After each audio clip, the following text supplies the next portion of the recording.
வயசுல இருந்து இப்ப வரைக்கும் ரொம்பவே கஷ்டப்பட்டு தான் வினேஷ் போகாட் வந்திருக்காங்க. வினேஷ் போகாட் பேசிக்கலி ஒரு ரெஸ்லிங் குடும்பத்துல இருந்து வந்தவங்க தான். அவங்களோட அங்கிள் மகாவீர் சிங் போகாட் ஒரு ஃபேமஸான ரெஸ்லிங் கோச். இருந்தாலும் அவங்க லைஃப்ல கஷ்டங்கள் இருந்திருக்குங்க. அவங்களோட அப்பா அவங்களுக்கு 9 வயசு இருக்கும் போதே தவறிட்டாரு. அங்க இருந்து அவங்களோட அம்மா தான் தனியா அவங்கள வளர்த்திட்டு வந்திருக்காங்க. அந்த ஒரு கஷ்டம் அவங்க லைஃப்ல இருந்திருக்கு. இதுல அவங்களோட அம்மாக்கு கேன்சரும் பாதிச்சிருக்கு. இதுலயும் அவங்க ரொம்பவே கஷ்டப்பட்டு தான் இது வரைக்கும் வந்திருக்காங்க. எல்லாரும் மாதிரியும் ஒரு பொண்ணா இருக்கிறதுனாலேயே அவங்களுக்கு ஃபேமிலியில இருந்தும் சொசைட்டில இருந்தும் எதிர்ப்பு இருந்திருக்கு. இருந்தாலும் அவங்களோட அங்கிள் மகாவீர் சிங் போகாட் தான் இவங்களை சப்போர்ட் பண்ணி ட்ரெயின் பண்ணி இது வரைக்கும் கொண்டு வந்திருக்காங்க. அதே மாதிரி தான் அவங்களோட அம்மாவும் ரொம்பவே சப்போர்ட்டிங்கா கூடவே இருந்திருக்காங்க. இதுக்கு நடுவுல அவங்களோட அம்மாக்கு கேன்சரும் வந்திருக்கு. இருந்தாலும் ரொம்பவே கஷ்டப்பட்டு தான் இவங்களை வளர்த்தி இது வரைக்கும் கொண்டு வந்திருக்காங்க. 2014 தான் இவங்களுக்கு முதல் தடவை இன்டர்நேஷனல் டைட்டில் கிடைச்சது. 2014 இருந்து 2024 வரைக்கும் அவங்க கண்டினியூஸா அச்சீவ் பண்ணிட்டே தான் இருந்திருக்காங்க. இவங்க ஒரு ஸ்ட்ராங்கான பெண்னு சொல்லியே ஆகணும். 2016 ரியோ ஒலிம்பிக் அவங்க கரியர்லயே ஒரு எண்டா இருந்திருக்கும். ஏன்னா அவங்க கால் லிகமெண்ட்ல ஒரு ஃப்ராக்சர் ஆயிடுச்சு. அவங்களுக்கு ஒரு நீ சர்ஜரியும் நடந்திருக்கு. இதை கடந்து வரதுக்கே அவங்களுக்கு ரொம்ப கஷ்டமா இருந்துச்சு.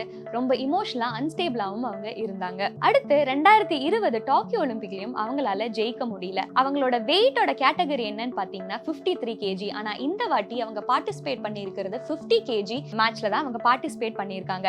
இதுவே அவங்களுக்கு ரொம்ப பெரிய ஒரு சேலஞ்சாவே இருந்திருக்கு. இதையெல்லாம் தாண்டி 2023 போன வருஷம் நடந்த ஒரு மிகப்பெரிய போராட்டத்தை பத்தி நம்ம இங்க சொல்லியே ஆகணும். ரெஸ்லர் ஃபெடரேஷன் ஆஃப் இந்தியாவோட பிரசிடென்டான பிரிஜ் பூஷன் சரண் சிங் எதிராக தான் இங்க போராட்டம் நடந்துச்சு. பெண்களை செக்ஷுவல் அபியூஸ் பண்றாங்கங்கிற அக்யூசேஷன்ல தான் இவங்களை அரெஸ்ட் பண்ணணும்னு இவங்க ஒரு போராட்டம் ஆரம்பிச்சாங்க. டெல்லி ஜந்தர் மந்தர்ல தான் இந்த போராட்டம் ஆரம்பிச்சு கண்டினியூஸா ரொம்ப மாதங்கள் போய்கிட்டு இருந்துச்சு. இதுக்கு எந்த தீர்வும் கவர்மெண்ட் எடுக்காமவே இருந்துச்சு. இந்த ஒரு போராட்டத்துல வினேஷ் போகாட்டுக்கு ரொம்பவே முக்கியமான பங்கு இருந்திருக்கு. இந்த ஒரு போராட்டம் நடக்கும்போது இவங்களை ரோட்ல ரொம்ப கடுமையா மிதிச்சிருக்காங்க. இந்த மாதிரி நிறைய பிரச்சனைகள் இவங்க ஃபேஸ் பண்ணிட்டு வந்திருக்காங்க. இது இனிமே வரப்போகிற ஃபியூச்சர் ரெஸ்லர்ஸ்க்காக தானும் அவங்களோட சேஃப்டிக்காக தானும் சொல்லியிருந்தாங்க.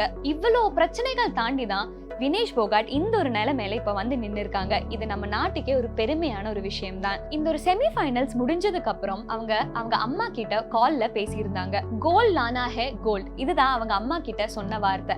நான் கோல்டு ஜெயிச்சுட்டு தான் திரும்பி வருவேன், இதுதான் அவங்க சொல்லியிருந்தாங்க. ஆனா ரொம்பவே வருத்தமான ஒரு தகவல் தான் நமக்கு வந்திருக்கு. அவங்கள போட்டியில இருந்து டிஸ்குவாலிஃபை பண்ணியிருக்காங்கன்னு சொல்லியிருக்காங்க. அது ஏன் பண்ணியிருக்காங்கன்னு பாத்தீங்கன்னா அவங்க ஓவர் வெயிட்டா இருக்காங்க, ஒரு 100 கிராம் ஓவர் வெயிட்டா இருக்காங்கன்னு சொல்லி தான் அவங்கள டிஸ்குவாலிஃபை பண்ணியிருக்காங்க. இதனாலேயே அவங்களுக்கு சில்வர் மெடலும் கிடைக்காம போகலாம்னு சொல்லியிருக்காங்க. 2020 நடந்த டோக்கியோ ஒலிம்பிக்ஸ்லயும் அவங்களால ஜெயிக்க முடியல. இதுல அவங்களுக்கு பிசிக்கலி எந்த பிரச்சனையுமே இல்லை, இருந்தாலும் மென்டலி ரொம்பவே அன்ஸ்டேபிளா இருக்காங்கன்னு சோஷியல் மீடியால அவங்க சொல்லியிருந்தாங்க.